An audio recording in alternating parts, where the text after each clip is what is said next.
राधे राधे, हरे कृष्णा। आप सभी का दिन शुभ और मंगलमय हो। इससे पहले की सारी कथाएं सुनने के लिए और कमेंट्स करने के लिए आप सबका बहुत बहुत धन्यवाद। आज माघ मास का 7वां दिन है और आज दिनांक है 20 जनवरी सोमवार। और आज आप माघ मास का 7वां अध्याय सुनेंगे। उससे पहले सुनिए एक बहुत ही सुंदर कथा जो भगवान की एक भक्त की कथा है। आशा करती हूँ कि ये कथा सुनने के बाद आप कमेंट बॉक्स में अपनी राय जरूर देंगे कि आपको ये कथा कैसी लगी। जनाबाई जी, इनकी कहानी आज आप सुनने वाले हैं, जिनका जन्म गोदावरी तट पर गंगाखेड़ नामक एक गांव में हुआ था जो महाराष्ट्र में है, ऐसा कहा जाता है। बचपन में ही इनकी माँ का निधन हो गया था। उनके पिता उन्हें भगवान विठल के दर्शन के लिए पंढरपुर लाए और वहीं उनकी भी मृत्यु हो गई। अब तो जनाबाई जी के हृदय में भगवत प्रेरणा से ये बात आई कि कोई भक्त अगर उन पर कृपा कर दे तो उन्हें भगवान का साक्षात्कार हो जाएगा। इसलिए जनाबाई जी ने 8 वर्ष की आयु में नामदेव जी महाराज के यहाँ सेवा करना स्वीकार कर लिया। नामदेव जी निरंतर भजन परायण थे और निरंतर भगवान के नाम कीर्तन में ही डूबे रहते। नामदेव जी जैसे महात्मा के यहाँ सेवा मिल जाना मतलब स्वयं प्रभु की सेवा से भी बड़ी सेवा मिल जाना था। अब तो जनाबाई जी के हृदय में हर समय एक ही बात रहती कि वे किसी तरह नामदेव जी को प्रसन्न कर लें। अब जनाबाई जी नामदेव जी के पूरे परिवार की बड़ी लगन के साथ सेवा करने लगी। वो उनके घर के सारे कार्य जैसे कपड़े धोना, आटा पीसना, भोग तैयार करना, बर्तन मांजना, झाड़ू पोछा करना, जो जो काम उन्हें करने को मिलते वो सारे काम खुद करने लगी। जनाबाई जी को इस तरह सेवा करने में बड़ा आनंद आने लगा। नामदेव जी की सेवा और संग के प्रभाव से उनका अब निरंतर नाम जप चलने लगा। जो नामदेव जी जप और कीर्तन करते थे वही जनाबाई जी भी कीर्तन और नाम स्मरण करने लगी। नाम स्मरण करते करते कभी कभी तो वो जब पोछा लगा रही होती तो एकदम से उनके हाथ रुक जाते और आंसू बहने लगते और प्रभु के लिए विकलता प्रकट होने लगी। श्री जनाबाई जी की भाव दशाएं आने लगी और उनके हृदय में भगवान विठल के प्रति प्रबल आसक्ति होने लगी। जब कभी सेवा के बाद उन्हें कुछ समय मिलता तो वो मंदिर में जाती और ठाकुर जी को एकटक देखा करती। ठाकुर जी को देखते देखते उनको एकदम से विकलता होती और फिर वो रोने लगती। जब आनंद बढ़ता तो वो नाचने लगती। जनाबाई जी की ये दशा केवल और केवल श्री नामदेव जी की सेवा से होने लगी। जब भक्त के मन में भक्ति जागृत होती है, या आप कह सकते हैं कि जब सच्ची भक्ति जागृत होती है तो भक्त का हाल कुछ कुछ ऐसा ही हो जाता है।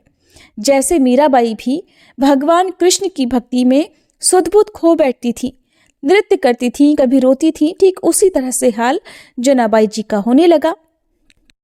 जनाबाई जी सारे कामों को करते हुए सावधानी रखती कि कहीं सेवा में कोई गलती ना हो जाए और नाम भूल ना जाए। ऐसे जनाबाई जी श्री नामदेव जी की सेवा में मगन रहने लगी। वो सावधान रहती कि अपनी स्थिति में इतना भी ना डूब जाए कि उनकी सेवा ही छूट जाए, क्योंकि सेवा भक्त की प्रसन्नता के लिए है और भक्त की प्रसन्नता से ही विठ्ठल भगवान रीझ जाएंगे। यानी कि ना तो वो भक्ति करना कम चाहती थी और ना ही वो जो झाड़ू पोछा आदि कार्य थे उनमें कोई कमी करना चाहती थी। वो चाहती थी कि सारे काम बराबर चलते रहें। उनके हृदय की इस धारणा और भगवान के नाम का ऐसा प्रभाव हुआ कि अब उनके आंसू ही नहीं रुकते थे। सभी काम करते हुए उनके आंसू लगातार बहते रहते थे। जिस स्थिति की बड़े बड़े साधु और उपासक आकांक्षा करते रहते हैं, वो जनाबाई जी को केवल भक्त संघ की कृपा से ही प्राप्त हो रही थी। एकादशी के दिन नामदेव जी के यहाँ रात में भक्त मंडली एकत्रित होकर कीर्तन किया करती थी।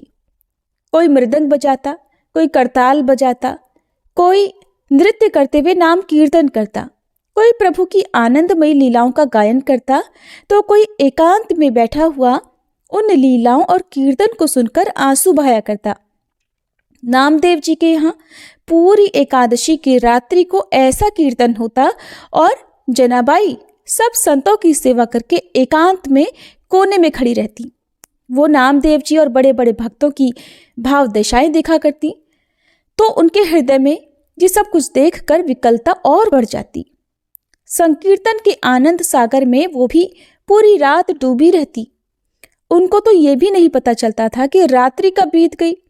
यही है महाप्रेम का स्वरूप कि कोई सुध-बुध ही नहीं रहती।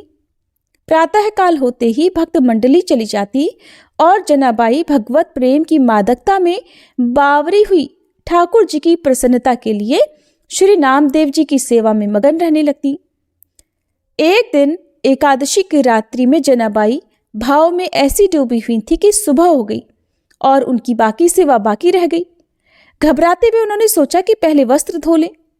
जब वह चंद्रभागा नदी के पास पहुंची तो उनके मन में बहुत सी चिंताएं एक साथ आने लगी। अब काम करते करते, कपड़े धोते धोते वो सोचने लगी कि अभी तो बर्तन धोने हैं, फिर ठाकुर जी की सेवा के लिए पानी भी भरने जाना है। आज तो बहुत देर हो गई, अब मैं कैसे ये सारी सेवाएं पूरी कर पाऊंगी। वो ये सोच ही रही थी कि एक वृद्ध माता उनके पास आई और कहने लगी, जनाबाई तू चिंता क्यों कर रही है, तू जाकर बाकी के काम कर ले, मैं तेरे सारे कपड़े धो देती हूँ। जनाबाई ने कहा कि आप मेरा काम क्यों करेंगी। तो वह वृद्धा कहने लगी, मैं सच्ची सफाई और धुलाई करना जानती हूँ और जो कपड़े मैं एक बार धोती हूँ वो दोबारा गंदे नहीं होते। जनाबाई इस बात को समझ नहीं पाई। तब उन वृद्धा ने बड़े प्रेम से कहा कि बेटी तू चिंता मत कर, तू मेरे जैसे कपड़े साफ नहीं कर सकती। तब जनाबाई ने कहा कि अब मुझे तुरंत ही नामदेव जी के घर जाना होगा क्योंकि मैंने बर्तन नहीं धोए। ऐसा कहकर वो कपड़े वहीं नदी के किनारे छोड़कर भागी भागी घर चली गई। जनाबाई बर्तन धोकर और जल भरकर वापस आई तो उन्होंने देखा कि उन वृद्धा माता ने तो सारे कपड़े धोकर सुखा भी दिए थे। जनाबाई ने देखा कि सारे कपड़े एकदम साफ हो गए थे। तब उन्होंने हाथ जोड़कर उन वृद्धा से कहा कि आप जैसा उदार तो मुझे जीवन में कोई भी नहीं मिला। जनाबाई आगे कहने लगी कि माता मैं तो आपकी बहुत आभारी हूँ। तब वृद्धा मैया कहने लगी, अरे बेटी इसमें आभार की क्या बात है, मैं तो तुम्हारी ही हूँ और अपनों से आभार थोड़ी व्यक्त करते हैं। ऐसा कहकर मुस्कुराते हुए वे वृद्धा वहां से चली गई। जाते जाते उन्होंने कहा कि अगर कभी भी जरूरत हो तो मुझे याद कर लेना और जब तुम याद करोगी तो मैं तुम्हारी सेवा के लिए उपस्थित हो जाऊंगी। जनाबाई जी भाव में डूब गईं क्योंकि उन वृद्धा की मुस्कुराहट ने उनके हृदय में आनंद को बढ़ा दिया था। जब चेतना आई तो उन्होंने सोचा, अरे मैं तो बिल्कुल भूल ही गई, मैं तो पूछना ही भूल गई कि वो वृद्धा मैया रहती कहाँ है और उनका नाम क्या है। कपड़े भी धोकर चली गई और मैं उनके बारे में कुछ पूछ ही नहीं सकी। अब उन्होंने जाकर आसपास देखा कि कहीं तो वो वृद्धा माता मिल जाएंगी, लेकिन वो दिखाई नहीं दी। अब तो उनके हृदय में विकलता हुई कि एक तो उनका शरीर इतना वृद्ध था, फिर भी वो हवा की तरह कैसे भाग गई, वो हो कौन सकती हैं। जनाबाई के मन में प्रश्न उठने लगे। तब सारे कपड़े इकट्ठा करके जनाबाई लेकर घर पहुंची तो उनका हृदय आज बड़ा व्याकुल था कि आखिरकार वो वृद्धा थी कौन और वो अपनी मुस्कुराहट से कैसा जादू कर गई हैं कि मेरा चित्त बार बार केवल और केवल उन्हीं का चिंतन कर रहा है। उनका ध्यान मेरे हृदय से निकल ही नहीं रहा। जनाबाई गदगद कंठ से नामदेव जी के समीप गई और उन्हें पूरी घटना सुनाई। नामदेव जी ने तत्काल जनाबाई जी से कहा, अरे वो और कोई नहीं था, वो तो विट्ठल जी ही थे। नामदेव जी को आश्चर्य हुआ कि विट्ठल जी जनाबाई से कितना प्यार करते हैं कि उन्होंने आकर स्वयं सारे कपड़े उनके धो दिए। कैसा महिमामय स्वरूप है भक्ति का। श्री नामदेव जी ने कहा कि जनाबाई तेरे अहोभाग्य है कि तेरे ऊपर ठाकुर जी की कृपा हुई और तू समझ ही नहीं पाई। अब तो जनाबाई के हृदय में और प्रणय कोप बढ़ गया कि प्रभु आए भी तो ऐसा छलिया रूप लेकर आए कि मैं उन्हें पहचान ही नहीं सकी। अब तो जनाबाई रोने लगी कि इतने छलिया हो कि आप आए भी और मुझे परिचय भी नहीं मिल पाया, और दूसरी बात कि आपने मेरे लिए इतना कष्ट सहा, मेरे लिए इतने सारे कपड़े धोए। भगवान तो सदैव अपने भक्तों के पीछे पीछे घूमते हैं। परम स्वतंत्र ईश्वर को भला कोई अगर बांध सकता है तो वो हैं केवल और केवल उनके भक्त। एक बार जनाबाई जी प्रेम में मगन होकर झाड़ू लगा रही थी और उन्होंने कूड़े का ढेर लगाया। जब वह कूड़ा भरने के लिए गई तो उन्होंने देखा कि टोकरी लिए हुए प्रभु खुद कूड़ा भर रहे थे, मगर अब वो उन वृद्धा के रूप में नहीं आते थे, अब तो वे साक्षात विट्ठल जी के रूप में आते थे। चक्की में आटा पीसते हुए जनाबाई कभी कभी पद गाते हुए भाव में डूब जाती और इस वजह से चक्की रुक जाती। सेवा में कहीं देर न हो जाए इसलिए ठाकुर जी खुद आकर चक्की पीसने लग जाते। प्रभु जनाबाई का अभंग सुनते रहते और जनाबाई जी प्रेम में मगन रहती। जनाबाई जी जब घर में झाड़ू लगाती तो कचरा स्वयं विठल भगवान उठाते। वो टोकरी को सिर पर रखकर जनाबाई जी के पीछे पीछे डोलते। भक्ति की कैसी अद्भुत महिमा है। भक्त की भक्ति से प्रभु अधीन हो जाते हैं। बार बार विठल जी यही कहा करते कि जनाबाई मैं तो तुम्हारा ऋणी हूं, मैं कैसे ये ऋण उतार सकता हूं, मुझे बता दो। तुम मेरे भक्त नामदेव जी की सेवा करती हो। जनाबाई अगर ओखली में धान कूटती तो प्रभु सामने खड़े होकर मुस्कुराते रहते। ये सब भक्त नामदेव जी की कृपा से हुआ। और वे कहती कि जब मैं नामदेव जी की दासी बनी, जब मैंने उनकी सेवा की तो मैंने पाया कि दूसरा तो कोई है ही नहीं, एकमात्र मेरे ही विठल चराचर जगत में व्याप्त हैं। वो सदैव मेरे सहयोग में हैं, मेरी सेवा में मेरे समीप हैं। और ये सब मैं नामदेव जी की दास्ता से ही जान पाई। प्रभु अगर मेरे पीछे पीछे डोल रहे हैं तो ये सिर्फ और सिर्फ नामदेव जी की दास्ता के ही कारण हुआ। अब एक बार भगवान विठल जी का बहुत महंगा आभूषण चोरी हो गया। जनाबाई जी सेवा करने के लिए मंदिर जाती थी। सबको शक हो गया कि हो ना हो जनाबाई जी ने ही वो आभूषण चोरी किया होगा। अब सब में देखते ही देखते ये बात फैल गई। लोग जनाबाई जी को कलंकित करने लगे कि ये तो बड़ी भक्त बनती है, लेकिन देखो इसने तो ठाकुर जी का आभूषण ही चुरा लिया। अब जनाबाई जी को सभा में बुलाया गया और फिर उनसे पूछा गया कि तुम्ही ने वो हार चुराया है क्या? तो जनाबाई ने कहा कि मेरे प्राणधन श्री विठल भगवान हैं और मैं भला उनका हार क्यों चुराऊंगी? वो खुद मेरे हैं तो मुझे हार चुराने की क्या आवश्यकता? भक्त की भावनाओं को तो कोई भक्त ही समझ सकता है। जनाबाई जी ने शपथ खाकर कहा कि मैंने ये रत्न का आभूषण नहीं चुराया, लेकिन किसी ने भी जनाबाई की बात पर विश्वास नहीं किया। राजा ने जनाबाई को सूली पर चढ़ाने की सजा दे दी। अब सूली पर चढ़ाने के लिए जनाबाई को हाथ बांधकर चंद्रभागा नदी के तट पर ले जाया गया। जनाबाई जी के हृदय में आया कि बहुत बढ़िया, अब जैसी विठल जी की इच्छा, अगर वो यही चाहते हैं तो फिर ऐसा ही हो। अब तो वो बस विठल विठल मन में जपने लगी। जैसे जैसे वो विठल बोलती, इधर वैसे वैसे चमत्कार होता कि वो सूली जिस पर उन्हें चढ़ाया जाना था पिघलती जाती। ऐसा होते होते पूरी की पूरी सूली पिघल गई। सब आश्चर्यचकित रह गए। तब राजा और सैनिकों ने जनाबाई को प्रणाम किया और उनसे क्षमा मांगी। ये लीला दो प्रभाव दिखाने के लिए हुई। पहली, जनाबाई जी को कोई भय नहीं था, क्योंकि वो ये सोच रही थी कि सूली की सजा मेरे प्रीतम का विधान है और मेरे प्रीतम के मिलन के लिए अगर अब ये शरीर छूटने वाला भी है तो कोई भय नहीं। और दूसरी बात ये कि एक भक्त कितनी महिमा से युक्त होता है, इससे प्रभु दिखाते हैं कि उनके भक्त को प्रकृति का कोई भी प्रहार, कोई भी कष्ट, कोई दुख विचलित नहीं कर सकता, नष्ट नहीं कर सकता। अब एक बार कबीरदास जी महाराज श्री नामदेव जी के दर्शन करने जा रहे थे।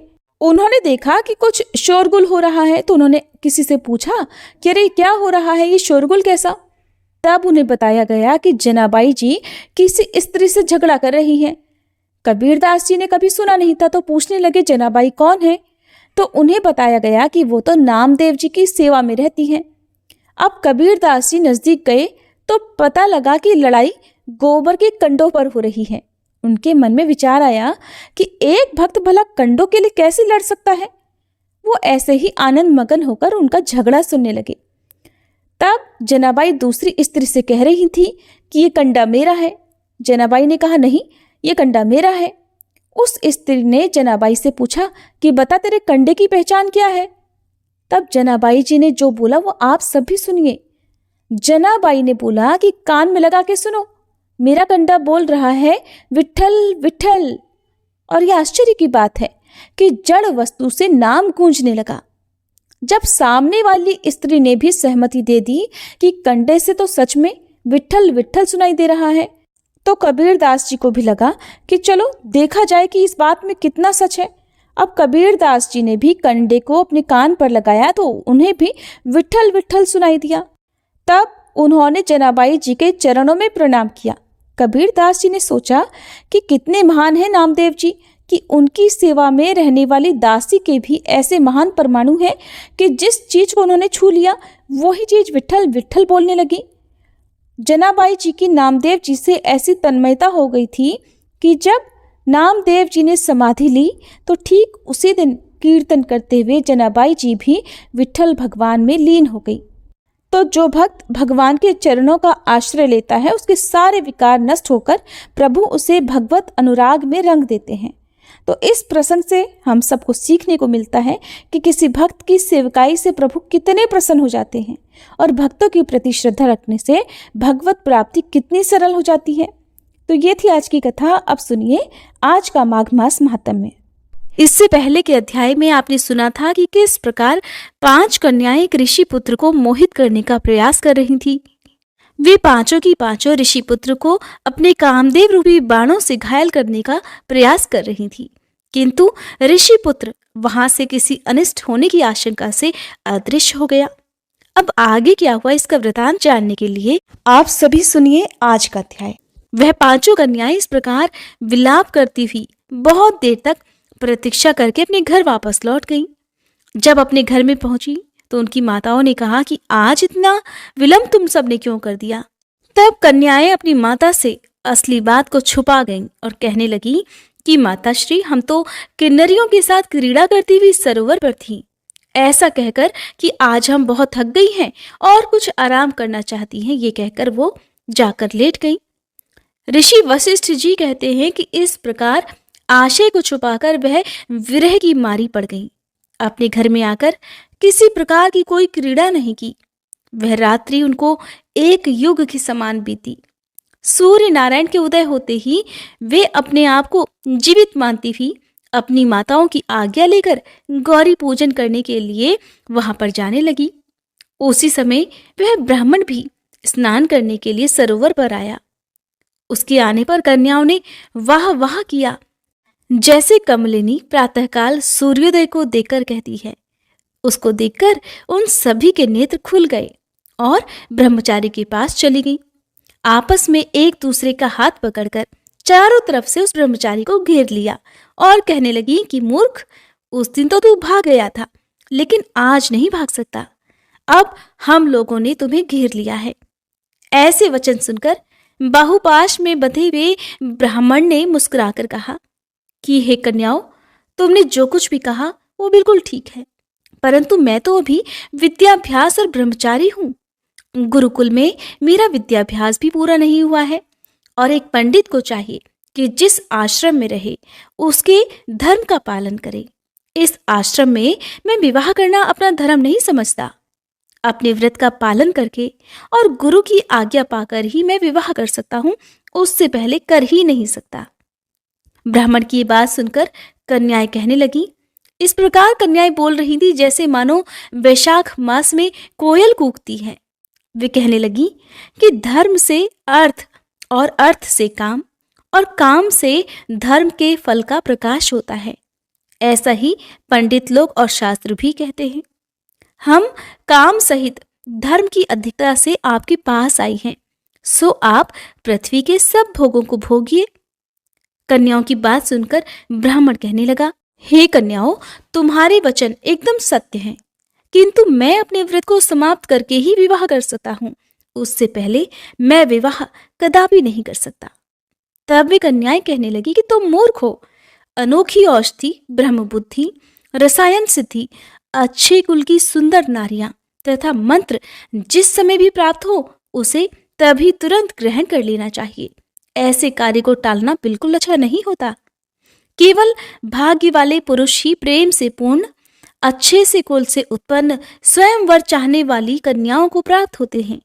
कहाँ हम अनोखी नारियां, कहाँ आप तपस्वी बालक। हमारा तो हे ब्राह्मण पुत्र मेल ही बेमेल है। यह बेमेल का मेल मिलाने में अवश्य ही विधाता की कोई चतुराई है। इस कारण आप हम लोगों के साथ गंधर्व विवाह कर लीजिए। कन्याओं के ऐसे वचन सुनकर उस धर्मात्मा ब्राह्मण ने कहा कि व्रती रहकर इस समय मैं विवाह नहीं करूंगा, मैं स्वयंवर की इच्छा भी नहीं करता। इस प्रकार उसके वचन सुनकर कन्याओं ने एक दूसरे का हाथ छोड़कर उसे ही पकड़ लिया। सुशील और सुरस्वरा ने उसकी भुजाओं को पकड़ लिया, सुतारा ने आलिंगन किया और चंद्रिका ने उसका मुख चूम लिया। कन्याओं के इस प्रकार के व्यवहार को देखकर ब्राह्मण ने उसी समय क्रोधित होकर उनको श्राप दे डाला कि तुम डायन की तरह मुझसे चिपटी हो, इस कारण पिशाचिनी हो जाओ। ब्राह्मण के मुंह से ऐसा श्राप सुनते ही वे सब उसको छोड़कर अलग खड़ी हो गई और उन्होंने कहा कि हम निरपराधियों को वृथा तुमने श्राप दे डाला। तुम्हारी इस धर्मज्ञता पर धिक्कार है।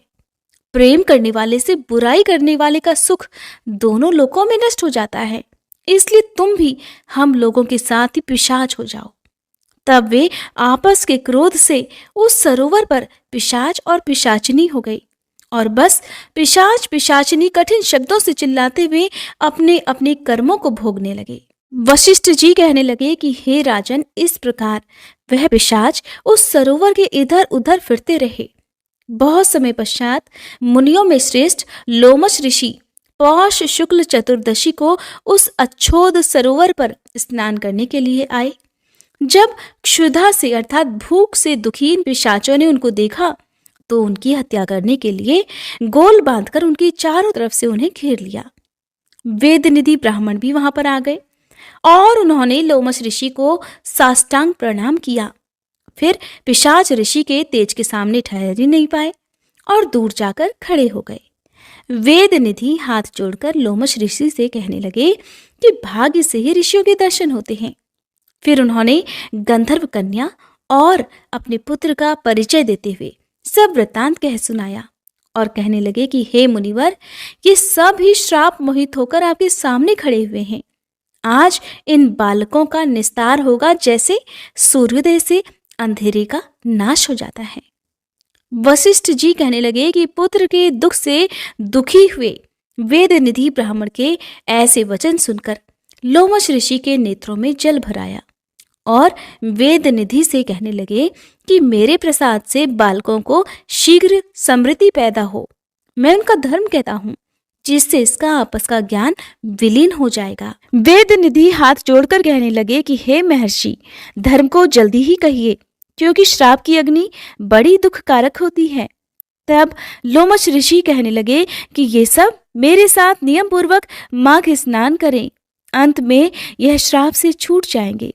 मेरा यह निश्चय है कि शुभ तीर्थ में माघ स्नान करने से श्राप का फल भी नष्ट हो जाता है। 7 जन्मों के पाप तथा इस जन्म के पाप माघ में तीर्थ स्नान पर स्नान करने से ही नष्ट हो जाते हैं। इस अच्छोद में स्नान करने से अवश्य ही मोक्ष की प्राप्ति होती है। राजसूय और अश्वमेध यज्ञ से भी अधिक फल माघ मास स्नान करने से मिलता है। इसलिए संपूर्ण पापों का सहज में ही नाश करने वाला माघ स्नान भला क्यों न किया जाए। तब लोमश ऋषि कहने लगे कि पूर्व काल में अवंती देश में वीरसेन नाम का एक राजा था। उसने नर्मदा के किनारे राजसूय यज्ञ किया। इतना ही नहीं, उसने अश्वमेध यज्ञ भी किए, जिनके खंभे सोने के बनाए गए। ब्राह्मणों को अन्न का बहुत सारा दान भी दिया और बहुत सारी गायें, सुंदर वस्त्र और सोने के आभूषण दान में दिए गए। वह देवताओं का भक्त और दान करने वाला था। भद्रक नाम का एक ब्राह्मण, जो कि अत्यंत मूर्ख, कुलहीन, कृषि कार्य करने वाला, दुराचारी और अधर्मी था, वह भाई बंधुओं का त्यागा हुआ इधर उधर घूमता हुआ देव यात्रियों के साथ प्रयाग में आया और माघ में उसके साथ 3 दिन तक स्नान किया। वह 3 दिन में ही इस प्रकार निष्पाप हो गया और फिर सुखपूर्वक अपने घर को चला गया। लोमश ऋषि कहते हैं कि वह ब्राह्मण और राजा दोनों एक ही दिन मृत्यु को प्राप्त हुए। तब मैंने इन दोनों को बराबर इंद्रलोक में देखा। तेज, रूप, बल, स्त्री, वस्त्र और आभूषणों में दोनों एक समान दिख रहे थे। ऐसा देखकर उसके महात्म्य को क्या कहा जाए। राजसूय यज्ञ करने वाला स्वर्ग का सुख भोगकर फिर भी जन्म लेता है, परंतु संगम में स्नान करने वाला जन्म मरण के बंधन से मुक्त हो जाता है।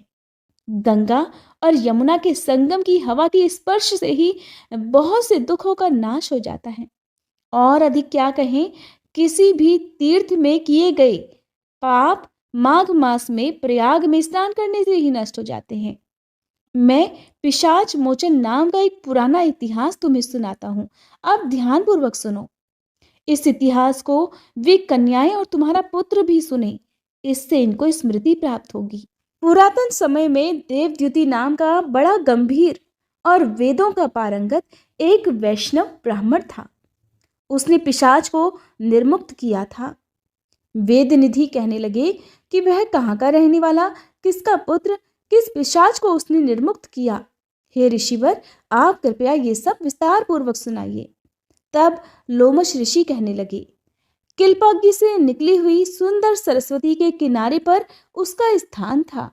जंगल के बीचों बीच पुण्य जल वाली सरस्वती नदी बहती थी। वन में अनेक प्रकार के पशु भी विचरण करते थे। उस ब्राह्मण के श्राप के भय से पवन भी बहुत सुंदर चलती थी और वन चैत्र रथ के समान था। उस जगह धर्मात्मा देवद्युति रहता था। उसके पिता का नाम था सुमित्र और वह माता लक्ष्मी के वरदान से उत्पन्न हुआ था। वह सदैव आत्मा को स्थिर रखता, गर्मी में अपने नेत्र सूर्य देव की ओर रखता, वर्षा में खुली जगह पर तपस्या करता था, हेमंत ऋतु में सारस्वत सरोवर में बैठता और त्रिकाल संध्या करता। जितेंद्रिय और सत्यवादी भी था। अपने आप गिरे हुए फल और पत्तियों का ही वह भोजन करता था। उसका शरीर सूख कर केवल हड्डियां मात्र रह गई थी। इस प्रकार उसको तप करते हुए वहां पर 1000 वर्ष बीत गए। तपस्या के प्रभाव से उसका शरीर अग्नि के समान प्रज्वलित था।